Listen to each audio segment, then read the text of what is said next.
Human nga bitala og zero ang nagpositibo sa coronavirus disease COVID-19 niadtong bulan sa Disyembre tuig 2021. Nining bulan sa Enero padayon na kini nga misaka.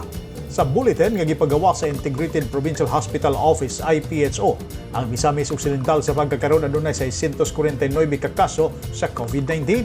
Samtang sulod lamang nining bulan sa Enero, adunay 4 ang nakabsan sa kinabuhi. 3 sa mga namatay walay bakuna ug usa niini ang nakabakuna sa first dose.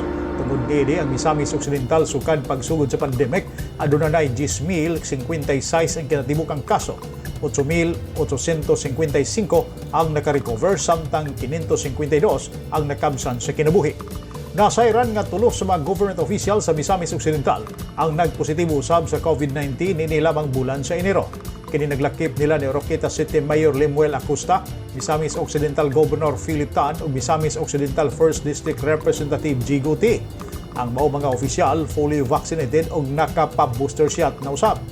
Ang 3 ka mga opisyal ang nakasinati labang og mild symptoms sa COVID-19 ug naka-self-isolate na usab. Ang 3 managsamang nanawagan sa katawhan nga sundon ang health protocols ug magpabakuna ang mga wala pa mabakunahi. Newsline Philippines, Natalie Batolino, stay safe.